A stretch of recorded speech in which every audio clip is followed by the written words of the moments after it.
This is the Leica M11, one of my favorite cameras of all time. And this is the Leica Q3, probably Leica's most popular camera at the moment. They've recently announced the Leica Q43, kind of expanding this lineup. But does the Leica Q3 really give like the Leica experience? Let's check it out.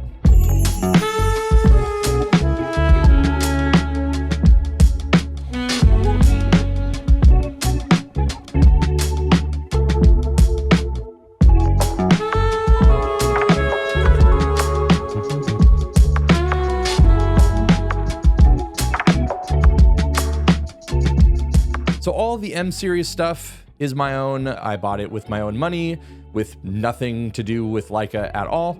The Q3 here is on loan from Leica. I have to send it back in a few days, but wanted to make a quick little video because I think a lot of people think that, you know, getting a Leica is just ubiquitous across the board and every camera is kind of the same. But there are a lot of actual differences, despite the fact that there are some similarities between the M system and the Q system. So today we're gonna jump into that whole thing and just kind of wanted to make clear my allegiances here. Now, this video isn't sponsored, but there are a couple things, especially on my M11, that I find it'd be really interesting and useful. And I have affiliate links for those. So if you do end up purchasing it, you get, I get a couple dollars here and there. The first of which is going to be the replacement dot for the bright red Leica logo that I don't necessarily love on my cameras. I made a full video about it. You can check that out up here. The people at Analogous make these, and it's just been a really nice thing. I get questions about it every single time I make a video about my M. So that's where I'm getting these dots. And I know a lot of you have actually purchased them as well. So let me know how you like those in the comments as well, because I do really think this looks cool. And then the second accessory that never leaves is this little thumb grip here. It's by IDS Works. You just stick this in the hot shoe and then it goes flush against the back of the camera. I have found that just pulling this out and using it has been the perfect little thumb grip, and obviously kind of fits that whole vintage aesthetic. And then lastly, if you enjoy the coloring of these photos, these are all done with my Cascade presets, which are available in the description down below as well. So clicking any of the links below honestly helps the channel and keeps me making videos like this. Now, the M system and the Q system actually share a 60 megapixel sensor. They are a little bit different in terms of their performance, but for the most part, like, I'm pretty sure it's the same sensor in the M11, that's the Q3, that's in the A7R5, that's in the A7CR, that's probably in the SL3. I mean, there's not a lot of companies out there making these sensors. We're pretty sure it's Sony sensors technically, but the implementation of that sensor and how they go about working with the processor and everything, that's where you get a little bit of your differences and your magic and your color science and how it responds to dynamic range and things like that. So all that to say, people say that they're different sensors, but they're pretty much the same sensor. The M11 does seem to have a slight advantage in dynamic range, but it's pretty much a push for both these sensors. They are both fantastic. And I will say one of the things that, this is going to spoil a little bit of my M11 review, but one of the things that I have had issues with on the M9, the M240, the M10 was that the sensors had a ton of room in the shadows, but they clipped highlights very quickly. This sensor, and not only the sensor, but the way that the metering system in these has worked out as well, I have not found that to be the case at all. So both of these are fantastic sensors, and it makes cropping in them something that before, when I was using lower 24 megapixel sensors and things, I wasn't really a fan of. But if you're thinking of it in terms of, like having a full frame camera also gives you the ability to have a 26 megapixel, essentially APS-C camera inside of this, makes a little bit more sense. And then also, if you are going to shoot these cameras side by side, which I know a lot of people actually do, there are some similarities, and while they're not exact or anything like that, you're not having the buttons in the exact same places, but the interfaces, the menus, they're all very similar. But since you don't get any autofocus in the M11, there's a lot less need for extra buttons. Now, the Q obviously is going to, depending on which one you get, the Q series has traditionally had the 28mm f1.7. The new one is a 43mm f2. And functionally, it does work a little bit wider than that. So I recently took a bunch of my 28mm equivalent lenses out and did a little testing just to kind of see what's going on here. And it is definitely a lot wider than my 28mm Summicron, which obviously fits on the M11.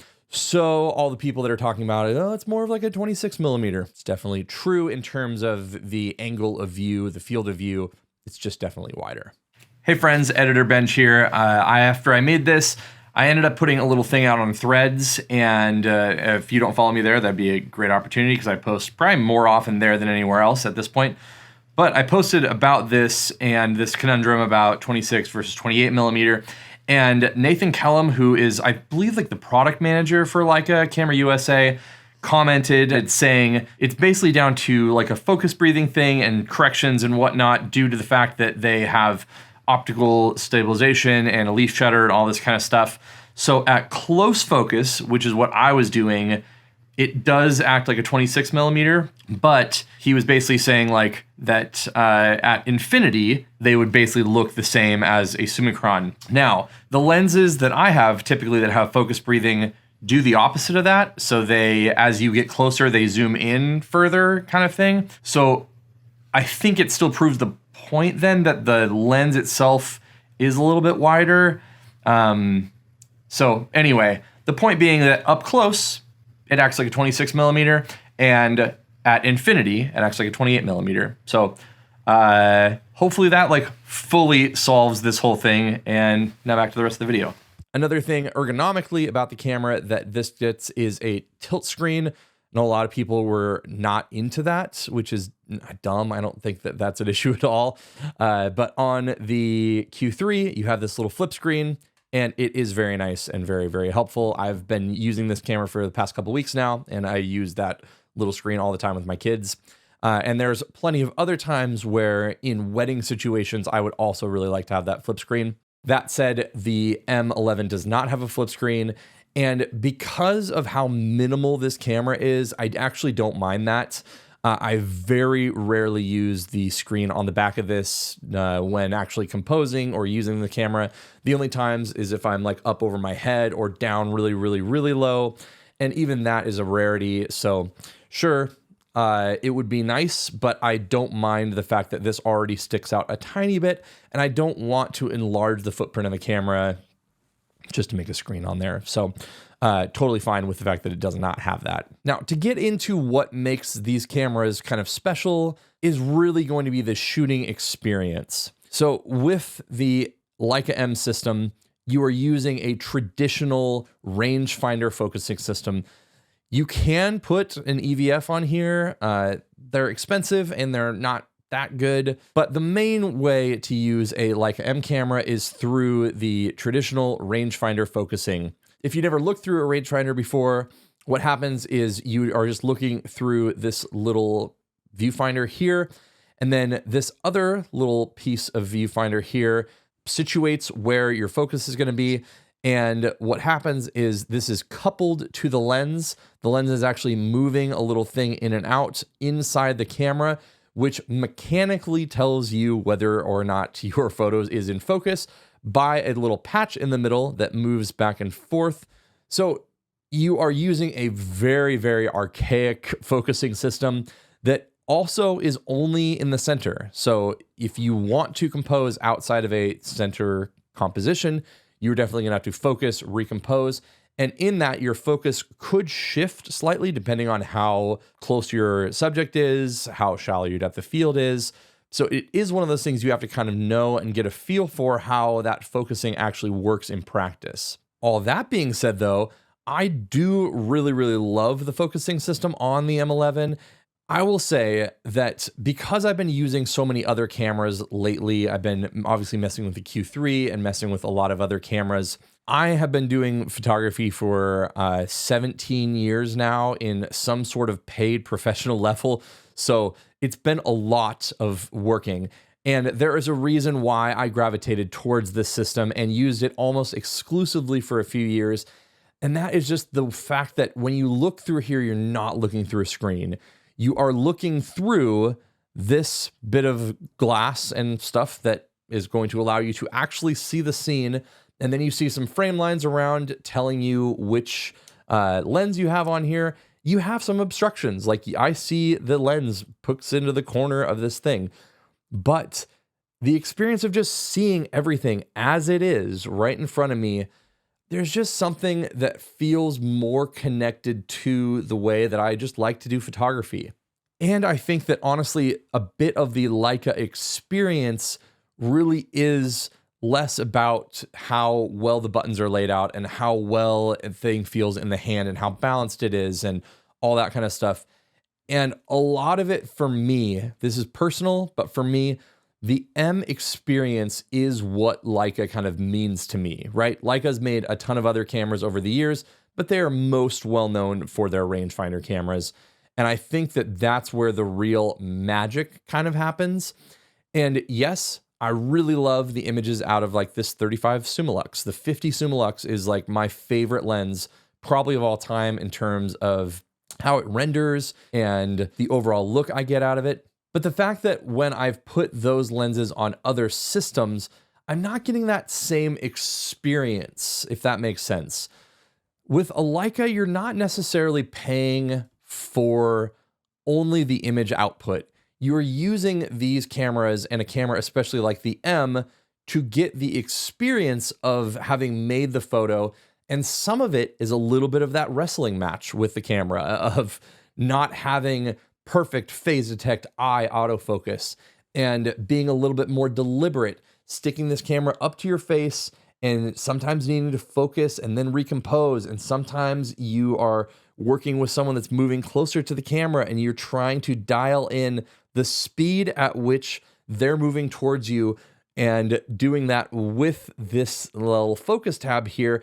It becomes kind of an art form. It becomes more like playing an instrument than programming out some stuff in Ableton, if that makes sense to like the 7 musicians out here, they're going to understand that reference. But there is just something magical about this system that the Q gets a little bit of. I think that there is bits of this that are really fun. You get to see the experience of seeing everything through the viewfinder. The viewfinder on here is great. It has a lot of nice tools. The lens on here is fantastic. And generally, you get a really nice experience out of having a small and lightweight camera setup. Honestly, they are relatively similar in weight. I think maybe the Q3 could be even lighter than the 35 Summilux and my Leica M11 here. And I get why this camera and this system is going to appeal to far more photographers. Obviously, you're going to look at me and think like, oh, this like artistic snob person, he's going to prefer the M system. I think, honestly, they make a really good pairing together. And for a lot of things I do with like my kids and things, I like having the close focus. I like having the autofocus. I like being able to pull this little screen out. Like we were at the pumpkin patch the other day, and instead of me getting down really low and taking photos at their level, I just like flipped the little screen out and took some photos. Like all that makes this still a really, really great tool. But I would say that if I'm going to say like, what's the Leica experience like? That's where I think the M is kind of like the pinnacle of that experience, if that all makes sense. And the Q series is fantastic, but it does feel a little bit like the M with training wheels kind of a thing. It's like you're getting there, but it's not like the full experience, if that all makes sense. Not that this is a bad experience. This is a fantastic experience. And depending on how much you trust this autofocus, it could be a great experience too. But I will say there is a big difference in the overall shooting experience between the Q and the M, just because this is such a digital analog kind of hybrid, because you are still focusing with an analog system. If you are using the rangefinder mechanism, it's still just a very analog experience. There are a lot of ways that this works really well. I can stick this on aperture priority and I can legitimately trust the camera to do a good job of that. The camera is a really, really good bit of technology in that it is giving me all of the modern conveniences that are most important to a camera like this, and then none of the other ones. It is as analog of a digital system as you could pretty much possibly have outside of the like M10D and the M11D that has literally no screen, which I like it conceptually, but I mean, I'm just going to use the screen every once in a while to check things that matter. So like as a professional, it doesn't make that much sense to me. Now, the Q is a really good system. Like it makes a lot of sense for a lot of people. I personally have some issues with the AF tracking and things like that, if you're interested in my full review of this, that's definitely coming soon. Subscribe if you have not already. I'm definitely going to go into more of a deep dive on how I really feel about this system and some of the quirks. But generally, it is a slightly more refined thing that you're going to be getting out of Nikon or Sony or things. There is a reason why, these are like made in Germany, in Wetzlar, as it says on the back. Leica camera, Wetzlar, Germany. It is a special little thing. Does it have the full like mystique of the M system? No. So if you are wanting that full experience, that's where you're going to want to check out the M system. Is the Q lacking a little bit of that? Sure. But is it a bad experience? Again, that's probably going to depend on your usage of autofocus and some other little quirks that I will definitely get into on the full review. But it is where I would say the vast majority of people, though, are going to go for a Q3, a Q343, whatever. And it makes a lot of sense. It is that like gateway drug into maybe you like this and maybe you start using the manual focus a little bit more. Maybe you start using the 28mm in a 35mm crop and you get those kind of frame lines and you can see what's moving in and out of the frame a little bit before it fully gets into the frame. There's a lot of really cool ways that this has made sense. But in terms of the Leica experience, nothing still beats the M system if that is something that you're into. Personally, for me, again, it's like playing an instrument a little bit that is, you're less sequencing, you're more feeling the notes. Sometimes you have to like bend it slightly to get it to be in tune. Sometimes you have to slightly mess with things to get it in focus perfectly. And when you do nail it, it's one of those things that does feel a little bit more satisfactory. It's one of those things where when I'm using the M, I'll take 1 to 3 photos of a scene, where maybe with a Q or even with a Sony or something like that, maybe I'll take 5 to 8 photos of that same sequence. Sometimes that renders better results, sometimes it doesn't, but it does put me in a better mindset to do photos, all that kind of stuff.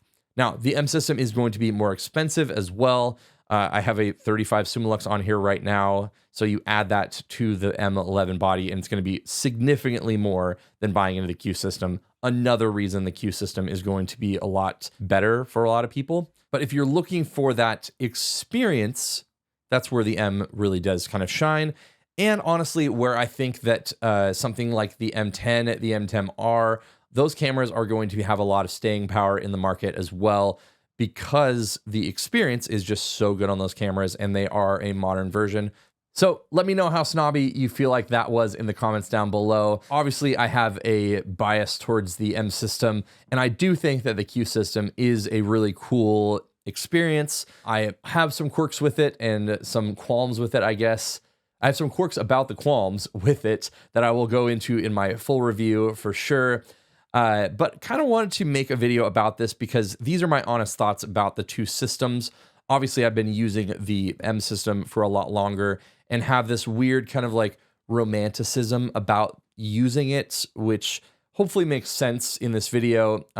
It's not to say that the Q is not the Leica experience or anything like that, but to get the full kind of picture of it, I do think the M is kind of the pinnacle of all that, if that all makes sense. So thanks so much for watching. Give the video a like if you found this helpful. You can check out more of my Leica videos up here, and you can check out another video that YouTube thinks you might want up here, and I'll see you in one of those videos.